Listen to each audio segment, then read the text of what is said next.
Hello दोस्तों, कैसे हैं आप लोग। मैं उम्मीद करता हूँ आप लोग काफ़ी अच्छे होंगे। दोस्तों, आज इस वीडियो में हम भारत में किसान विद्रोह और किसान आंदोलन के बारे में देखेंगे। हम देखेंगे कि उस समय कौन कौन से किसान विद्रोह हुए और इसका नेतृत्व किसके द्वारा किया गया और किस प्रकार से इसका परिणाम क्या निकला, इसको हम इस वीडियोज़ में देखेंगे। लेकिन हर बार की तरह इस बार भी मैं इस वीडियो को प्रारंभ करने से पहले आप लोगों से छोटा सा रिक्वेस्ट है कि आप मेरे चैनल को ज़रूर सब्सक्राइब करें और वीडियोज़ को लाइक करें और कमेंट करें और ज़्यादा से ज़्यादा लोगों को शेयर करें। अब मैं वीडियो को प्रारंभ करता हूं। और इस वीडियो से पूर्व मैंने बहुत सारे वीडियोज़ बनाए। उस वीडियोज़ में मैंने बताया था कि किस प्रकार से भारत में जो ब्रिटिश शासक थे उसकी औपनिवेशिक नीतियों के कारण समाज के हर एक वर्ग द्वारा सरकार का विरोध किया जा रहा था, आंदोलन किया जा रहा था। इससे पूर्व हमने देखा था 1857 की क्रांति का विद्रोह, इसी प्रकार से आदिवासियों का विद्रोह देखा था। इसी प्रकार से जो समाज के पढ़े लिखे वर्ग थे, जिसको बुद्धिजीवी वर्ग कहा जाता है, उनके द्वारा सामाजिक सांस्कृतिक आंदोलन किया गया था। और इसी विद्रोह की एक कड़ी थी किसान विद्रोह, किसान आंदोलन। इस वीडियो में हम देखेंगे कि किसान विद्रोह 19वीं शताब्दी में उनका क्या स्वरूप था और 19वीं शताब्दी में कौन कौन से आंदोलन किए गए। इसी प्रकार से 20वीं सदी में उनका क्या स्वरूप था किसान आंदोलन का और कौन कौन से आंदोलन किए गए। 19वीं शताब्दी में जो मूल विद्रोह आंदोलन हुआ वो था नील विद्रोह, पावना विद्रोह, दक्कन विद्रोह, मोपला विद्रोह, फड़के विद्रोह। इसी तरह से 20वीं सदी के जो किसान आंदोलन थे वह थे चंपारण सत्याग्रह, खेड़ा सत्याग्रह, अवध किसान आंदोलन, बारदोली सत्याग्रह और बंगाल के तेभागा आंदोलन। और अंत में किसानों के द्वारा संगठित होकर के आंदोलन चलाया जाने लगा। और इसी की अंतिम कड़ी जो थी वो थी भारतीय किसान सभा की स्थापना। तो आइए चलिए हम डिटेल में इन सारे विद्रोह को देखते हैं। नीचे सबसे पहले देखते हैं नील विद्रोह। 19वीं सदी में जो किसान आंदोलन सबसे बड़े पैमाने पर हुआ, जिसने देश का और दुनिया का ध्यान अपनी तरफ खींचा, वो था नील विद्रोह, जो कि 1859-60 में बंगाल में हुआ था। इसका कारण ये था कि किसानों से अंग्रेज़ों द्वारा जबरन नील की खेती कराई जाती थी। हमने बताया था कि ब्रिटेन में जब औद्योगिक विकास हुआ तो वहाँ के उद्योगों के लिए कच्चे माल की ज़रूरत थी। और कच्चे माल जैसे कि नील, कपास, तो इन सब की खेती भारतीयों से जबरन कराया जाता था।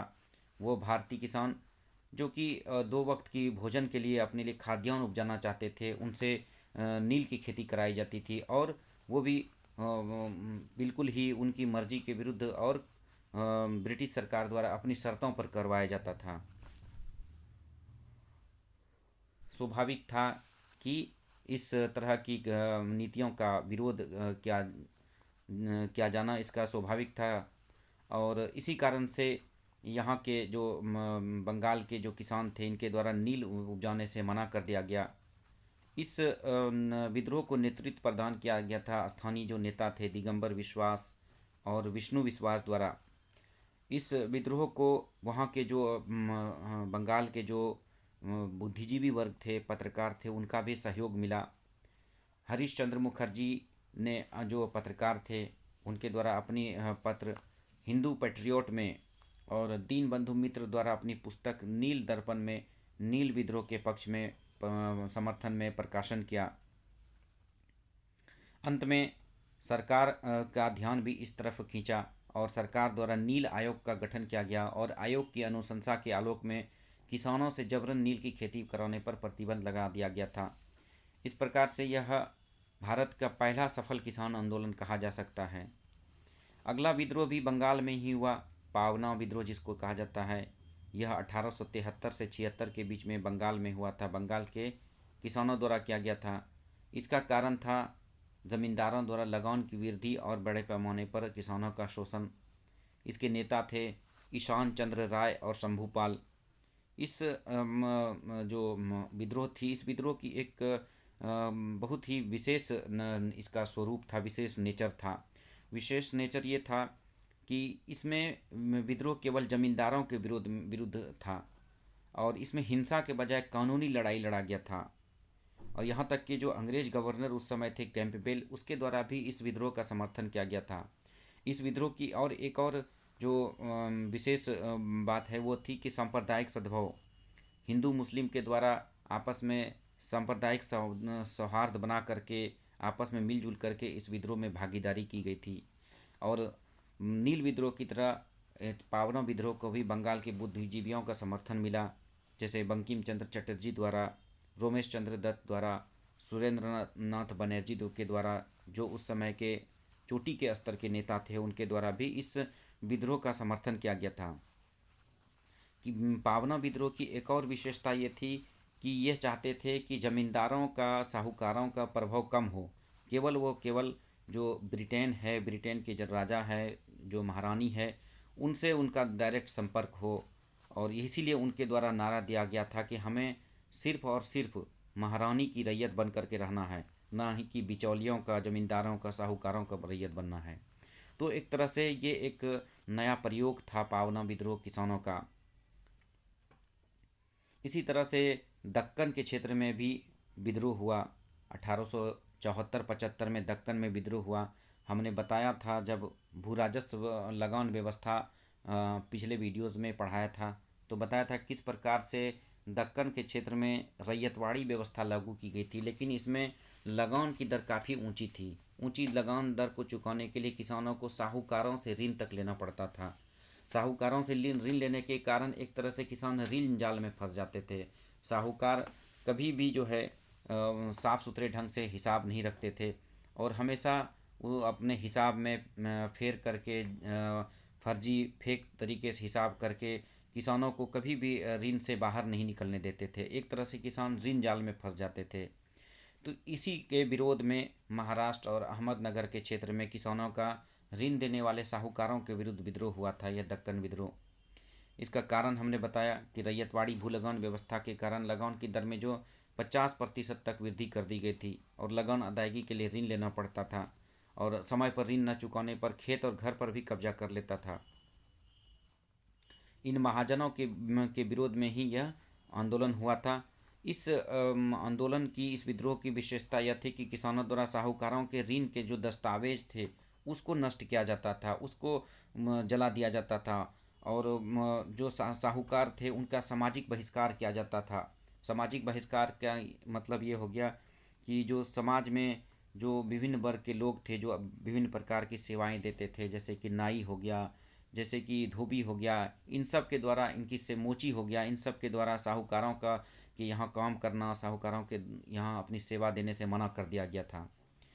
लास्ट में, अंत में सरकार का ध्यान भी इस दक्कन विद्रोह की तरफ आकर्षित हुआ, और सरकार द्वारा एक कानून पारित किया गया जिसको कि कृषक राहत अधिनियम 1873 कहते हैं। इस एक्ट के द्वारा किसानों की ज़मीनों पर कब्जा करने पर रोक लगा दिया था ब्रिटिश सरकार ने। एक और विद्रोह जो 19वीं शताब्दी में हुआ वो था मोपला विद्रोह। ये मोपला विद्रोह हुआ था केरल के क्षेत्रों में। और मोपला कौन थे, पहले ये देख लेते हैं। मोपला इस्लाम धर्म में धर्मांतरित मलयाली जो मुस्लिम कृषक थे, मलयाली कृषक थे, और इनके द्वारा है यह विद्रोह किया गया था। इनका मूल विद्रोह जमींदारों के विरुद्ध था, असामियों के विरुद्ध था। और इसकी एक ये विशेषता ये थी कि इसमें जो विद्रोह करने वाले किसान थे वो ज़्यादातर मुसलमान थे, और जिनके विरुद्ध विद्रोह किए जा रहे थे, जो जमींदार थे, आसामी थे, वो ज़्यादातर हिंदू थे। इसके कारण से मोपला विद्रोह ने एक तरह से सांप्रदायिक रूप भी बीच बीच में धारण कर लिया था। विद्रोह 2 चरण में हुआ। 1836 से 54 तक छोटे छोटे विद्रोह हुए। बाद में जब असहयोग आंदोलन छिड़ा, तो असहयोग आंदोलन के पैरेलल में भी यह मोपला विद्रोह 1921 में भी हुआ। विद्रोह को मूल रूप से नेतृत्व किया था वहाँ के नेता अली मुस्लियार के द्वारा, और विद्रोह पर असहयोग आंदोलन का भी प्रभाव पड़ा था। जब इसका सांप्रदायिक रूप उभर करके नहीं आया था, तब तक जो चोटी के राष्ट्रीय नेता थे, जैसे कि महात्मा गांधी जी, मौलाना अबुल कलाम आज़ाद और अली बंधु, उनके द्वारा भी मोपला विद्रोह का समर्थन किया गया था। अंत में यह विद्रोह इतना घातक हो गया था कि सरकार को विद्रोह को कुचलने के लिए इस क्षेत्र में निषेधाज्ञा लागू करना पड़ा और सैनिक शासन लगाना पड़ गया था। अब अगला विद्रोह देखते हैं, फड़के विद्रोह, जो कि 19वीं सदी का एक विद्रोह था। यह महाराष्ट्र के क्षेत्र में हुआ था 1879 में। इसको नेतृत्व किया था वासुदेव बलवंत फड़के के द्वारा और किसानों के सहयोग से सरकार विरोधी गतिविधियों को चलाया गया था। अंत में इसमें फड़के को गिरफ्तार करके विद्रोह को इसमें दबा दिया गया था। अब ये सारे विद्रोह जो थे, हमने जो अभी डिस्कस किया, वो सारे 19वीं सदी के किसान विद्रोह थे। अब हम देखते हैं कि 20वीं सदी के जो किसान आंदोलन, किसान विद्रोह थे, वो क्या थे। लेकिन 20वीं सदी के किसान आंदोलन को प्रारंभ करने से पहले हमको ये समझना चाहिए कि 19वीं सदी और 20वीं सदी में किसान आंदोलन को क्यों बांटा गया है।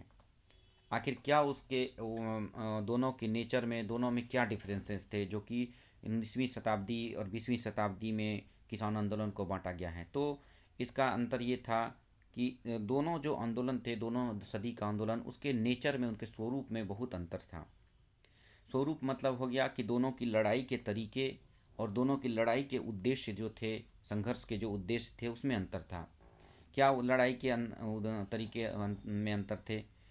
अंतर ये थे कि 19वीं शताब्दी में जो भी किसान आंदोलन हुए, एक दो को छोड़ कर के ज़्यादातर हिंसक हुए थे, उसमें हिंसा का प्रयोग किया गया था।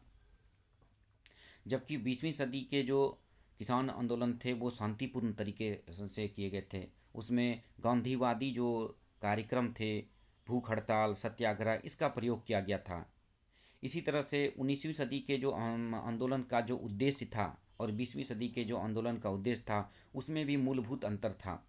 अंतर क्या था? 19वीं सदी के आंदोलन का उद्देश्य केवल तात्कालिक था, जैसे कि भू लगान की कमी कर देना, साहूकारों और बागान मालिकों और जमींदारों के अत्याचार से मुक्ति बस चाहते थे। बस इतना सा ही उस समय के किसानों की मांग थी। लेकिन 20वीं सदी के आंदोलन का उद्देश्य राष्ट्रीय स्वतंत्रता से जाकर जुड़ गया था। अब किसानों के बीच में भी राष्ट्रीय जो राष्ट्रीयता की भावना थी, इतनी राष्ट्रीयता की भावना से वो ग्रसित हो गए थे कि वो भी अपने आंदोलन को उसने भी अपने आंदोलन का उद्देश्य राष्ट्रीय स्वतंत्रता को बना लिया था। वो केवल भू लगान की कमी और जमींदारी व्यवस्था खत्म करने तक ही वो सीमित नहीं थे उनके उद्देश्य। तो ये दो मूलभूत अंतर थे दोनों इस सदी के आंदोलन में। अब स्वाभाविक सी बात है कि 19वीं सदी के आंदोलन हिंसक थे, तो स्वाभाविक ही था कि हिंसक आंदोलन होने के कारण 19वीं सदी के ज़्यादातर आंदोलन को सरकार द्वारा कुचल दिया गया था निर्ममता से। और जबकि 20वीं सदी के आंदोलन के प्रति सरकार का समझौतावादी रुख अपनाया गया था। आप देखेंगे कि चंपारण सत्याग्रह हो या खेड़ा सत्याग्रह हो या बारदोली सत्याग्रह हो, इसमें सरकार को झुकना पड़ा था और लगान की दर को कम करना पड़ा था। यहाँ तक कि जो जो जो आंदोलनकारी थे, जिनके द्वारा आंदोलन का नेतृत्व किया जा रहा था 20वीं सदी में, उन्हीं को सरकार के द्वारा आमंत्रित किया गया सुझाव देने के लिए कि वो किस प्रकार का सुधार चाहते हैं किसानों के लिए। तो इसको हम बाद में आगे देखेंगे। इसी तरह से 19वीं सदी में कोई प्रसिद्ध नेतृत्व नहीं था किसानों का, और जबकि 20वीं सदी में राष्ट्रीय स्तर के नेताओं के द्वारा इसको नेतृत्व प्रदान किया गया था। तो ये कुछ पॉइंट्स थे 19वीं सदी और 20वीं सदी के किसान आंदोलन के जो स्वरूप है, उनके जो नेचर है, उनके संबंध में। अब देखते हैं हम कि 20वीं सदी में कौन कौन से आंदोलन घटित हुए, इसके बारे में देखते हैं। इसमें 20वीं सदी में जो सबसे महत्वपूर्ण आंदोलन घटित हुआ था वह था बिहार का चंपारण सत्याग्रह, जो कि 1917 में हुआ था बिहार के चंपारण में। भारत में गांधी जी के द्वारा यह पहला किसान सत्याग्रह का प्रयास किया गया था। इस किसान सत्याग्रह का कारण क्या था कि तिनकठिया प्रणाली के विरुद्ध यह किसान सत्याग्रह हुआ था। अब तिनकठिया का प्रणाली क्या है उसको देख लेते हैं पहले। तिनकठिया प्रणाली यह था कि किसानों से अपनी ज़मीन के 3/20 हिस्से पर ब्रिटिश मिलों के लिए, जो मिलों के जो मालिक थे, उनके द्वारा नील की खेती के लिए एक एग्रीमेंट किया गया था। लेकिन नील के जब रासायनिक खोज होने लगी, जब रासायनिक खोज हो गई, तो यूरोप के जो उद्योग थे उसमें नील की मांग कम होने लगी। तो स्वाभाविक सी बात थी कि नील की जब मांग कम होने लगी तो उसको कि उसकी खेती करने की आवश्यकता नहीं रह गई थी। इसी बैकग्राउंड में बगान मालिकों द्वारा 3 कठिया जो एग्रीमेंट किए गए थे किसानों से उसको ख़त्म कर किया जाने लगा, लेकिन बदले में किसान से भारी मुआवजा और लगान की वसूली किया जाने लगा। इसके विरोध में जो स्थानीय नेता थे राजकुमार शुक्ल, उनके द्वारा लखनऊ में गांधी जी से मिलकर के चंपारण जो आंदोलन था उसमें भागीदारी करने का, उसको नेतृत्व प्रदान करने का आग्रह किया गया था। चंपारण में गांधी जी के द्वारा भारत में सत्याग्रह प्रयोग का पहला प्रयास किया गया था।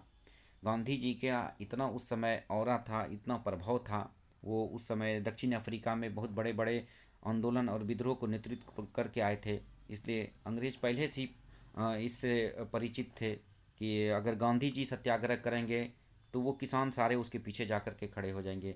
इसलिए गांधी जी के सत्याग्रह की केवल धमकी भर से जो ब्रिटिश सरकार थी उसको झुकना पड़ा, और अंत में सरकार को एक जांच आयोग का गठन करना पड़ा जिसमें गांधी जी को भी एक सदस्य के रूप में रखा गया। और अंत में आयोग की अनुशंसा पर 3 कठिया प्रणाली को तो समाप्त कर ही दिया गया, कृषकों से जो अवैध वसूली किया गया था उसको भी बहुत हद तक वापस किया गया, 25% तक वापस कर दिया गया। गांधी जी को सहयोग दिया सत्याग्रह के समय में उस समय डॉक्टर राजेंद्र प्रसाद, जो कि बाद में भारत के प्रथम राष्ट्रपति भी बने, और ब्रजकिशोर जो स्वतंत्रता सेनानी थे, महादेव देसाई, जेबी कृपलानी और नरहरि पारिक, इन सब के द्वारा गांधी जी को जो सहयोग प्रदान किया गया था। ये सभी लोग चंपारण में गांधी जी से जुड़े और बाद में राष्ट्रीय आंदोलन में इनके द्वारा बड़ी बड़ी भूमिकाएं निभाई गई थी। चंपारण सत्याग्रह एक तरह से सफल हो गया था, और चंपारण सत्याग्रह की सफलता पर ही जो राष्ट्र कवि रविन्द्रनाथ टैगोर थे उनके द्वारा महात्मा गांधी जी को महात्मा की उपाधि दी गई थी। और इसी से प्रभावित होकर के गांधी जी की जो शक्ति थी, उनकी जो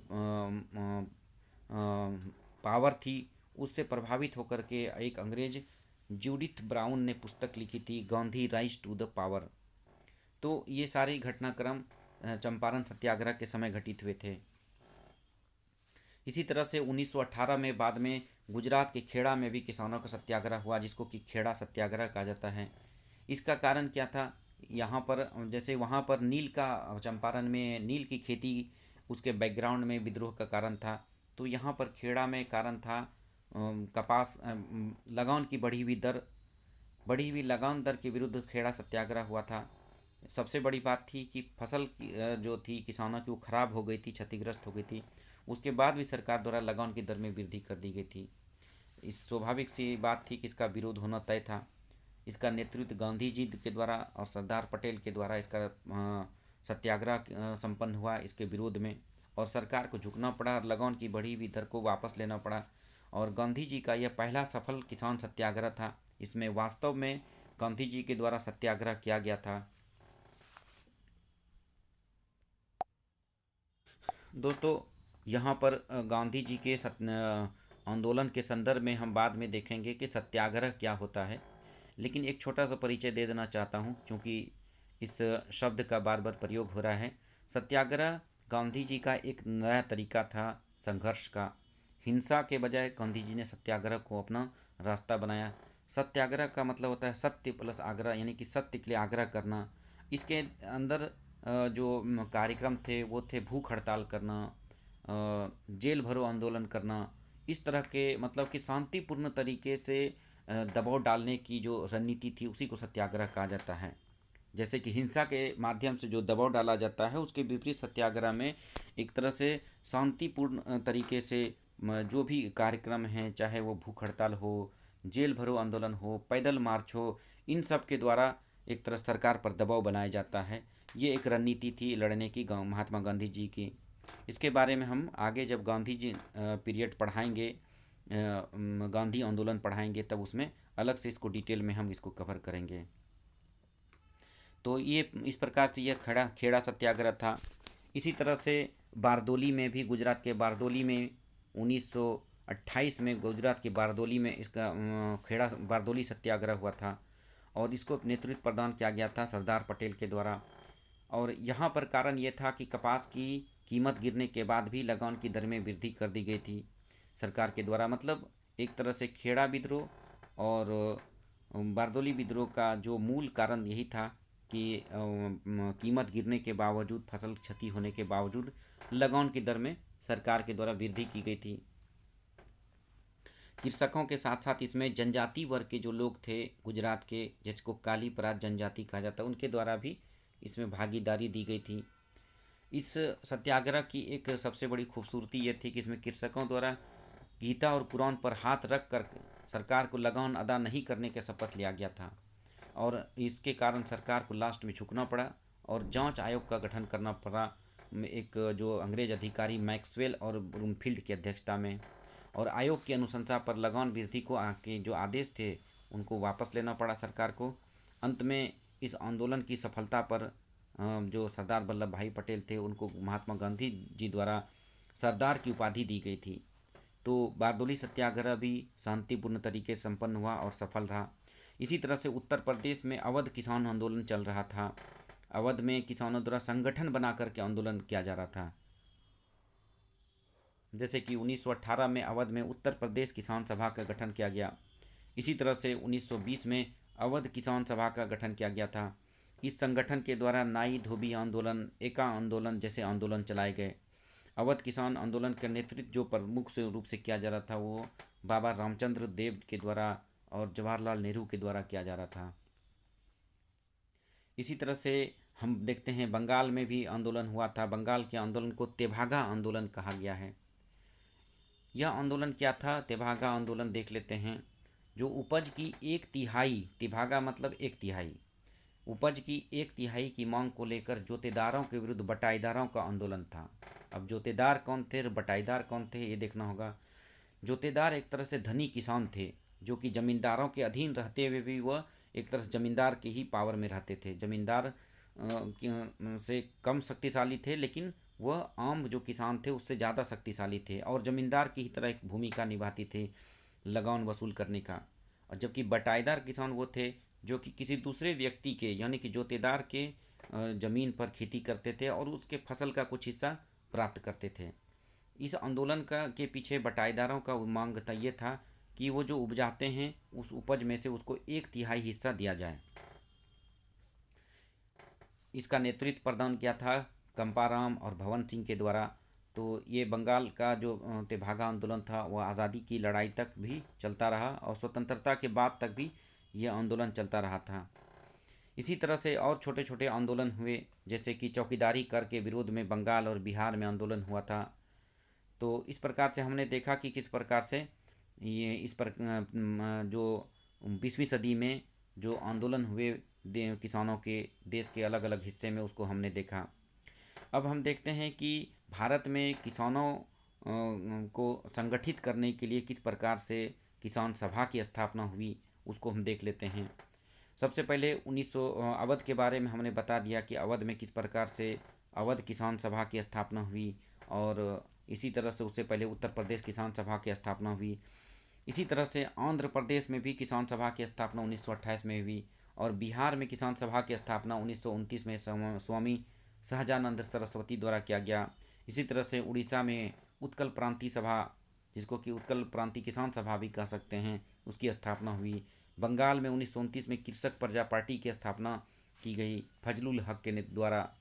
और अंत में सभी जो किसान नेता थे उनके द्वारा अखिल भारतीय स्तर पर लखनऊ में 11 अप्रैल 1936 को अखिल भारतीय किसान सभा की स्थापना की गई थी, और इसके प्रथम अध्यक्ष थे स्वामी सहजानंद सरस्वती। तो इस वीडियो में हमने पूरा डिटेल में देखा कि किस प्रकार से 19वीं शताब्दी में और 20वीं शताब्दी में किसानों का आंदोलन हुआ ब्रिटिश सरकार के विरुद्ध, ब्रिटिश सरकार की उस व्यवस्था के विरुद्ध जो कि शोषणकारी था और जिसके कारण किसानों को भुगतना पड़ रहा था।